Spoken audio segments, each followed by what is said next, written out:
Hi friends, welcome to my new blog. কেমন আছো সবাই? আশা করি তোমরা সবাই ভালো আছো, সুস্থ আছো। আজকের ভিডিওতে আমি তোমাদের নিয়ে যাব ঋষি অরবিন্দের বাড়ি, যেখানে জন্মেছিলেন ঋষি অরবিন্দ। তিনি ছিলেন এক সময়ে ভারতবর্ষের অগ্নিযুগের একজন বিপ্লবী এবং সেই সময় চরমপন্থী নেতাদের মধ্যে অন্যতম। পরবর্তীকালে তার জীবন আধ্যাত্মবাদ নিয়ে চলে। তো চলো আজ ঘুরে দেখা যাক তার জন্মভিটে এবং জেনে নেওয়া যাক তার ব্যাপারে সমস্ত কিছু। ঋষি অরবিন্দের কোনো কিন্তু ভিডিও তোমরা ইউটিউবে সেরকম ভাবে পাবে না, তাই আমি কিন্তু এই ভিডিওটার মাধ্যমে তোমাদের ঋষি অরবিন্দের ব্যাপারে অনেক কিছু ইনফরমেশন দেবো। তাই তোমাদের কাছে রিকোয়েস্ট থাকবে, প্লিজ ভিডিওটাকে কিন্তু সবার মধ্যে শেয়ার করে নিও। আমাদের নতুন প্রজন্মের জানা উচিত ঋষি অরবিন্দ, নেতাজি সুভাষচন্দ্র বসু এমন মহান আমাদের মহাপুরুষদের কথা জানার জন্য, যাদের আদর্শে আজকের প্রজন্ম হয়তো হয়ে উঠতে পারে এক নতুন নেতাজি, নতুন ঋষি অরবিন্দ বা নতুন বঙ্কিমচন্দ্র। আর তোমরা যারা আমার চেনো না তাদের বলি, আমি সৌমদীপ, তোমরা দেখছো বঙ্গাইনী blog channel. So keep watching my channel and subscribe.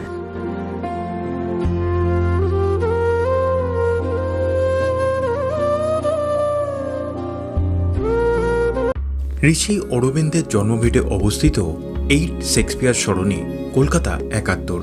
এখানে আসবার জন্য তাই সবচেয়ে কাছের মেট্রো স্টেশন ময়দান মেট্রো। ময়দান মেট্রো থেকে নেমে পায়ে হেঁটে 5 থেকে 10 মিনিট লাগবে অরবিন্দ ভবন। রাস্তার ধারে অবস্থিত এই সুবিশাল বাড়ি আজও বহন করে চলেছে শ্রী অরবিন্দের স্মৃতি। ঋষি অরবিন্দ ICS এ প্রবেশের জন্য ইংল্যান্ডের কেমব্রিজের কিংস কলেজে পড়াশোনা করেন।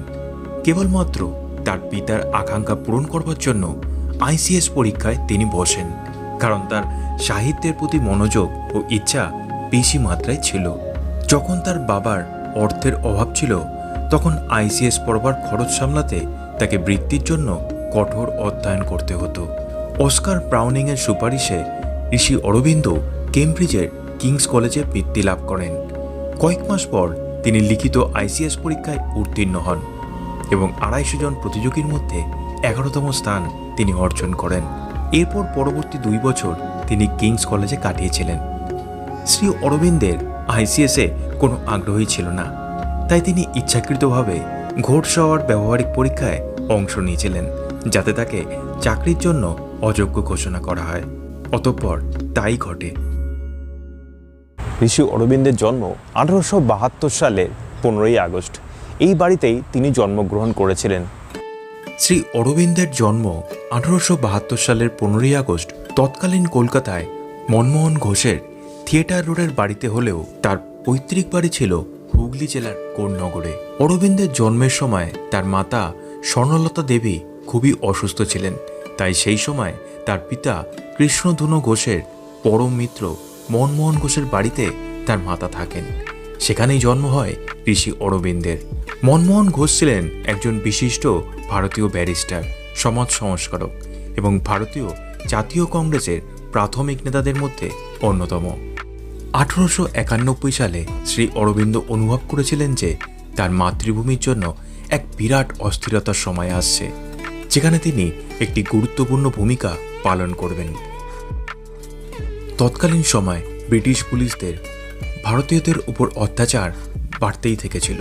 সেই সময় তিনি বাংলা ভাষা শিখতে শুরু করেন এবং একটি গোপন সমাজে যোগদান করেন, যার নাম পদ্ম ও ছোড়া, যেখানে সদস্যরা ভারতের স্বাধীনতার জন্য কাজ করার শপথ নেন। শ্রী অরবিন্দ লন্ডন থেকে ভারতে ফিরে আসার পর তিনি বরোদার রাজ্যের মহারাজার অধীনে বিভিন্ন সিভিল সার্ভিসের কাজ শুরু করেন। তিনি ভারতীয় জাতীয় কংগ্রেসে জাতীয়তাবাদী রাজনীতি এবং বাংলায় নবজাতক বিপ্লবী আন্দোলনের সাথে অনুশীলন সমিতির সাথে ক্রমশ জড়িয়ে পড়েন। 1906 সালে অরবিন্দ কলকাতার ন্যাশনাল কলেজের প্রথম অধ্যক্ষ নিযুক্ত হন এবং সেখানে তিনি ভারতীয় যুবকদের জাতীয় শিক্ষা প্রদান শুরু করেন। তার বর্ধিত রাজনৈতিক কর্মকাণ্ডের কারণে তিনি 1907 সালের আগস্ট মাসে এই পদ থেকে পদত্যাগ করেন। সেদিনের ন্যাশনাল কলেজটি হল বর্তমানে যাদবপুর বিশ্ববিদ্যালয়। মধ্যযুগীয় ফ্রান্সে ইংল্যান্ডের বিরুদ্ধে বিদ্রোহ এবং আমেরিকা ও ইতালির বিদ্রোহ সম্পর্কিত গবেষণা শ্রী অরবিন্দকে প্রভাবিত করেছিল।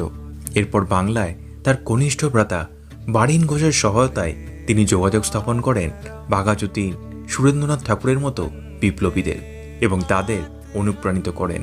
তিনি 1902 সালে কলকাতার অনুশীলন সমিতি সহ একাধিক যুব ক্লাব প্রতিষ্ঠায় সহায়তা করেছিলেন।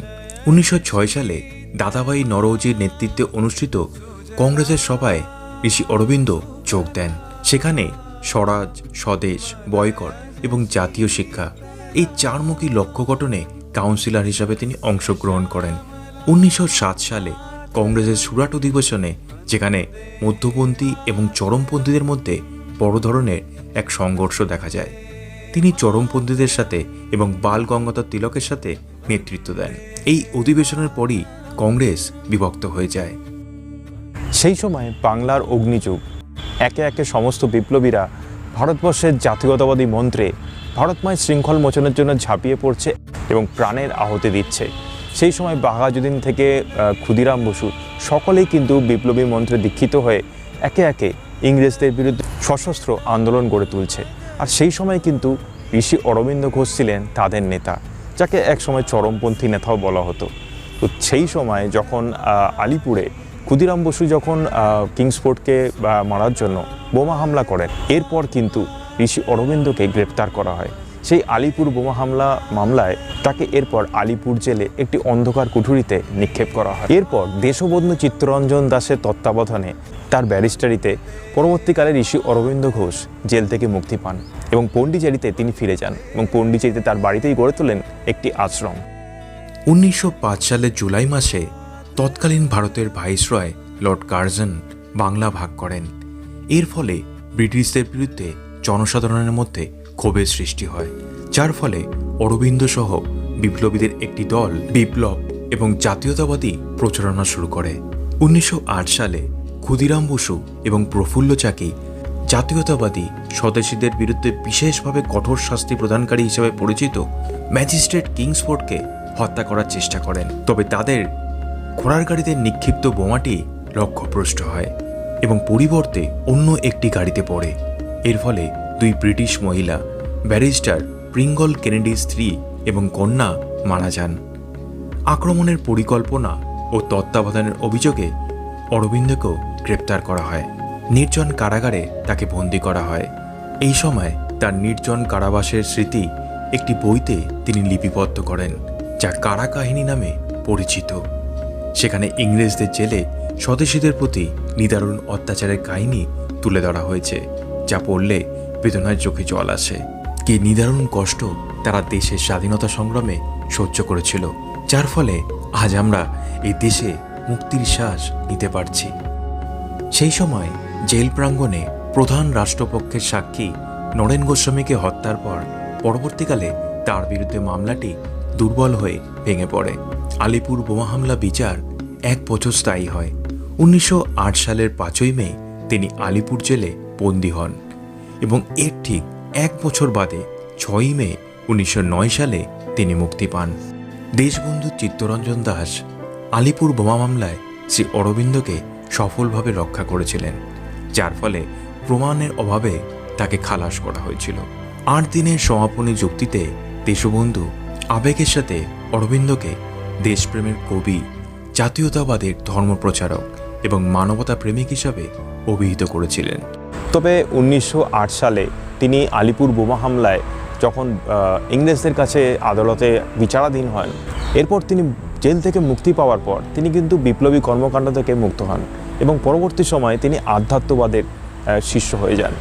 এবং বলা হয় তিনি যখন আলিপুর জেলে ছিলেন ওই সময় তিনি স্বপ্নে একসময় বিবেকানন্দকে দেখেন এবং তারপরেই তার আধ্যাত্মবাদের শুরু। এবং পরবর্তীকালে পন্ডিচেরিতে তার একটা বিরাট আশ্রম করেন, যেখানে কিন্তু তিনি আধ্যাত্মবাদ এবং স্পিরিচুয়ালিজম নিয়ে অনেক কিছু গবেষণা করেছেন, লিখেছেন। কারাগার থেকে বের হওয়ার পর বন্দে মাতরম সংবাদপত্রে 1906 সালে যুগ্ম সম্পাদক দায়িত্ব পালন করবার সুবাদে তিনি ইংরেজি এবং বাংলায় কর্মযোগিন এবং ধর্ম নামে দুটি নতুন প্রকাশনা শুরু করেন। তিনি উত্তরপাড়ায় বক্তৃতা প্রদানও করেন, যেখানে তিনি আধ্যাত্মিক বিষয়গুলিতে তার মনোযোগ রূপান্তরিত করার ইঙ্গিত দেন। তার নতুন জার্নাল লেখার কারণে ব্রিটিশ সরকারের কাছে তাকে হয়রানি এবং বারবার গ্রেপ্তারে চেষ্টা করা হয়। 1910 সালে অরবিন্দ সকল রাজনৈতিক কর্মকাণ্ড থেকে নিজেকে সরিয়ে নেন এবং চন্দননগরে মতিলাল রায়ের বাড়িতে আত্মগোপন করেন। ব্রিটিশ সরকার কর্মযোগিনে প্রকাশিত তার টু মাই কান্ট্রিম্যান শিরোনামের একটি স্বাক্ষরিত প্রবন্ধের ভিত্তিতে রাষ্ট্রদ্রোহের অভিযোগে তার বিরুদ্ধে মামলা করার চেষ্টা করেছিল। 1910 সালের 14 এপ্রিল একটি গ্রেপ্তারি পরোয়ানা জারি করা হয়, কিন্তু পরোয়ানা কার্যকর সম্ভব হয়নি, কারণ সেই তারিখে তৎকালীন ফরাসি উপনিবেশ বিশিষ্ট পণ্ডিচেরিতে পৌঁছেছিলেন। এরপর অরবিন্দের বিরুদ্ধে পরোয়ানা প্রত্যাহার করা হয়। 1910 সালের এপ্রিলে অরবিন্দ পণ্ডিচেরিতে চলে গিয়ে ইন্টিগ্রাল যোগ নামে একটি আধ্যাত্মিক অনুশীলন করে তোলেন, যেখানে ব্রিটিশ পুলিশ গোপনে তার কার্যকলাপ পর্যবেক্ষণ করত। কারাগারের এই সময়কালে আধ্যাত্মিক অভিজ্ঞতা এবং উপলব্ধির কারণে জীবনের প্রতি তার দৃষ্টিভঙ্গি আমূল পরিবর্তিত হয়েছিল। ফলস্বরূপ তার লক্ষ্য দেশের সেবা ও মুক্তির চেয়ে অনেক বেশি ছিল। প্রাথমিকভাবে তিনি ভারতীয় স্বাধীনতা আন্দোলনকে একটি আধ্যাত্মিক লক্ষ্য হিসাবে দেখেছিলেন। দেশকে একজন দেবী মা হিসাবে তিনি দেখেছিলেন। রাজনৈতিক সংগ্রাম তাই তিনি অন্যদের উপর সেই সময় ছেড়ে দেন। অরবিন্দ বলেন যে আলিপুর কারাগারে বিবেকানন্দ তার সাথে দেখা করেছিলেন। তিনি বলেন, এটা সত্য যে আমি কারাগারে এক পক্ষকাল ধরে আমার নির্জন ধ্যানের সময় বিবেকানন্দের কথা শুনতে পেয়েছিলাম এবং তার উপস্থিতি অনুভব করেছিলাম। পণ্ডিচেরিতে শ্রী অরবিন্দ তার আধ্যাত্মিক ও দার্শনিক সাধনায় নিজেকে উৎসর্গ করেছিলেন। 1914 সালে 4 বছর নির্জন যোগব্যায়ামের পর তিনি আর্য নামে একটি মাসিক দার্শনিক পত্রিকা শুরু করেন। বহু বছর পরে তিনি এই রচনাগুলির কিছু সংশোধন করে বই আকারে প্রকাশিত করেন। এই প্রকাশনাটাকে প্রাপ্ত বই সিরিজগুলোর মধ্যে কিছু ছিল the life divine, the synthesis of yoga, essays on the Gita, the secret of the Veda, hymns to the mystic fire. এইসব বইগুলি এই পত্রিকায় প্রকাশিত হয়েছিল। যে মেডিটেশনটা হয় এটা কবে কবে কখন হয় একটু যদি জানান। বৃহস্পতিবার আর রোববার 8টা থেকে 7:30 সন্ধ্যাবেলা। আচ্ছা, আর এছাড়া 4টে স্পেশাল ডে আছে যেটা আমরা দর্শন ডে বলি, সেদিন 7:30 থেকে 8টা। সেই 4টে দর্শনের ডে হচ্ছে 21শে ফেব্রুয়ারি, 15ই আগস্ট, 24শে এপ্রিল আর 24শে নভেম্বর। আচ্ছা, এখানে মানে ঋষি অরবিন্দের কি কোনো বই বা পুস্তক কিছু পাওয়া যায়? প্রচুর বই আছে, দুটো লাইব্রেরি আছে, একটা বাচ্চাদের একটা বড়দের। আচ্ছা, বড়দের লাইব্রেরিটা 12:30 থেকে 7টা, আচ্ছা, বাচ্চাদের লাইব্রেরিটা 2 থেকে 7টা। আচ্ছা, সব দিনই খালি সোম থেকে শনি খোলা, আর আচ্ছা। রোববার আর যে কোনো গভর্নমেন্ট হলিডে হলেই বন্ধ। আচ্ছা, আচ্ছা, থ্যাংক ইউ। পণ্ডিচেরিতে তার অবস্থানের শুরুতে অনুসারী সংখ্যা খুবই কম ছিল, কিন্তু সময়ের সাথে সাথে তাদের সংখ্যা বৃদ্ধি পায়, যার ফলে 1926 সালে শ্রী অরবিন্দ আশ্রম তিনি গঠিত করেন। 1947 সালের 15ই আগস্ট ভারতের স্বাধীনতার সময় শ্রী অরবিন্দ ভারত বিভাগের তীব্র বিরোধিতা করেছিলেন। বলেছিলেন যে তিনি আশা করেছিলেন যে জাতি এই মীমাংসিত সত্যকে চিরতরে স্থির হিসাবে অথবা একটি অস্থায়ী সুবিধা ছাড়া আর কিছু হিসাবে গ্রহণ করবে না। শ্রী অরবিন্দ 1943 সালে সাহিত্যের নোবেল পুরস্কার পান এবং 1950 সালে নোবেল শান্তি পুরস্কারের জন্য মনোনীত হন। অবশেষে শ্রী অরবিন্দ 1950 সালের 5ই ডিসেম্বর ইউরোমিয়া রোগে দেহ রাখেন। তার দেহ শান্তিতে বিশ্রাম নিতে প্রায় 60,000 মানুষ তৎকালীন সময় উপস্থিত ছিলেন। তৎকালীন ভারতের প্রধানমন্ত্রী জওহরলাল নেহেরু এবং রাষ্ট্রপতি রাজেন্দ্র প্রসাদ যৌগিক দর্শন এবং স্বাধীনতা আন্দোলনে তার অবদানের জন্য তার প্রশংসা করেছিলেন। জাতীয় ও আন্তর্জাতিক সংবাদপত্রগুলো তার মৃত্যুকে সেদিনও স্মরণ করেছিল। না জানি কতকাল আগে এই বাড়িতে আগমন হয়েছে কত নামি দামি বিপ্লবী, কত সশস্ত্র বিপ্লবের সেই সমস্ত নেতাদের। আজ সবকিছু ইতিহাস। এই ইতিহাসকে ছুঁয়ে দেখতেই আমি আজ আসলাম।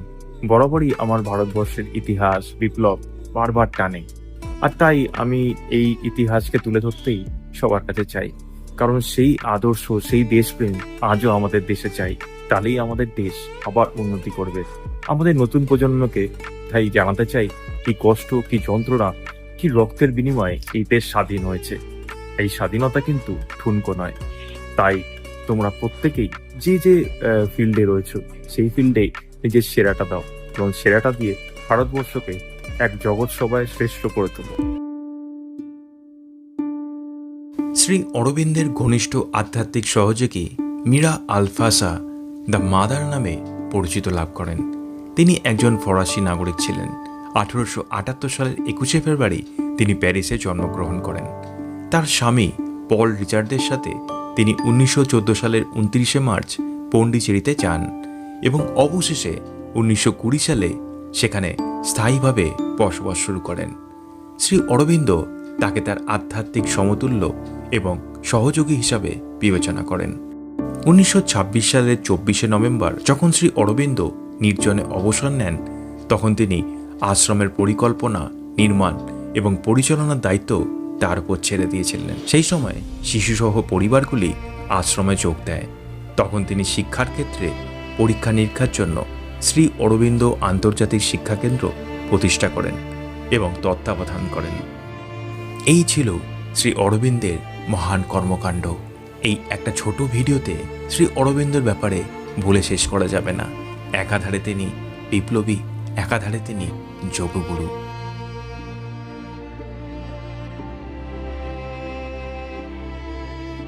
এই মহান কর্মকাণ্ড এবং এই মহান পুরুষের জন্য অবশ্যই তোমরা এই বইগুলো একবার পড়ে দেখো। শ্রী অরবিন্দ বলেছিলেন, মানুষ একটি পরিবর্তনশীল সত্তা, সে চূড়ান্ত নয়। সমস্ত জীবনই যোগ। যোগাভ্যাস আমাদের নিজেদের সত্তার এক অসাধারণ জটিলতার মুখোমুখি দাঁড় করায়। মানব প্রকৃতির পরিবর্তন ছাড়া মানব জীবনের প্রকৃত পরিবর্তনের আশা করা একটি অযৌক্তিক এবং আধ্যাত্মিক বিরোধী প্রস্তাব। উঠে দাঁড়াও, নিজেকে অতিক্রম করো। তুমি মানুষ, এবং মানুষের সমগ্র প্রকৃতি হল নিজের চেয়ে বড় হওয়া। যিনি অনন্তকে বেছে নেন তিনি অনন্ত কর্তৃক নির্বাচিত হন। সমস্ত শব্দ, সমস্ত কণ্ঠস্বর তোমার কণ্ঠে পরিণত হয়েছে। জাতীয়তাবাদ নিছক কোনো রাজনৈতিক কর্মসূচি নয়। জাতীয়তাবাদ হল ঈশ্বর প্রদত্ত একটি ধর্ম। জাতীয়তাবাদ অমর। জাতীয়তাবাদ মরতে পারে না, কারণ এটি কোনো মানবিক বিষয় নয়। স্বয়ং ঈশ্বরই কাজ করছেন। ভারত হলো ভারত শক্তি, এক মহান আধ্যাত্মিক কাঠামোর জীবন্ত শক্তি, এবং এর প্রতি বিশ্বস্ততাই তার অস্তিত্বের মূলনীতি। ভারতের তার শাশ্বত সত্তায় প্রত্যাবর্তন, তার গৌরবের পুনরুদ্ধার, এটাই হলো জাতীয়তাবাদের আদর্শ। আমি আমার দেশকে আমার মা হিসাবে জানি। আমি তাকে ভালোবাসি। আমি তার পুজো করি। ভারত হলো জাতিসমূহের গুরু, মানবাত্মার চিকিৎসক। সে আবারও বিশ্বের জীবনকে নতুন করে ঢেলে সাজানোর জন্য নিয়তি নির্ধারিত। ভারতের ভাগ্যের সূর্য উদিত হবে এবং তার আলোয় সমগ্র ভারতকে ভরিয়ে দেবে, এবং ভারত ছাড়িয়ে এশিয়া ও বিশ্বকেও তা প্লাবিত করবে। আমাদের দেশ স্বাধীন হওয়ার আগে আমাদের নিজেদেরই প্রথমে হৃদয়কে স্বাধীন করতে হবে। কেবল ভারতীয়রাই পারে সবকিছু বিশ্বাস করতে, সবকিছু করার সাহস রাখতে, সবকিছু উৎসর্গ করতে। তাই প্রথমে ভারতীয় হও। কাজ করো যাতে সে সমৃদ্ধ হয়। কষ্ট সহ্য করো যাতে সে আনন্দিত হয়। এই একটি মাত্র উপদেশের মধ্যেই সবকিছু যেন নিহিত রয়েছে।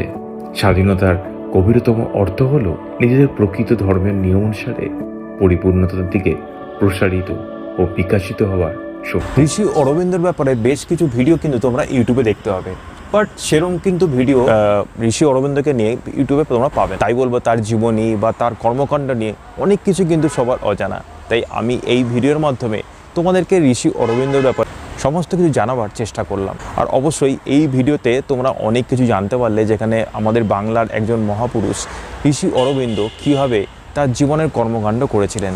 একসময় তিনি চরমপন্থী এক বিপ্লবী, তারপর এক আধ্যাত্মবাদ গুরু। তো এই ভিডিওতে তোমরা অনেক কিছু জানতে পারলে। আর একটা ছোট্ট ইনফরমেশন তোমাদের দিই, এই ঋষি অরবিন্দের বাড়ি থেকে মাত্র 1.9 কিলোমিটার দূরেই কিন্তু রয়েছে নেতাজি সুভাষচন্দ্র বসুর বাড়ি, যিনি আমার আদর্শ। তো আশা করি ভিডিওটা তোমাদের সকলেরই খুবই ভালো লেগেছে। তো ভিডিওটা যদি ভালো লেগে থাকে তাহলে কিন্তু অবশ্যই একটা লাইক, শেয়ার ও সাবস্ক্রাইব করে পাশে দেবো, কারণ এমন ভিডিও দেখবার জন্য অনেকেই কিন্তু অধীর আগ্রহে থাকে। তাদের কাছে যেন সেই ভিডিও পৌঁছে যায়, তাই রিকোয়েস্ট করব প্লিজ শেয়ার করে দিও এই ভিডিওটা। তো দেখা হয়ে যাবে নতুন কোনো ভিডিওতে, নতুন কোনো জায়গায়, নতুন কোনো তথ্য নিয়ে আবার চলে আসবো। ততদিন তোমরা ভালো থেকো, সুস্থ থেকো। চলো, বাই।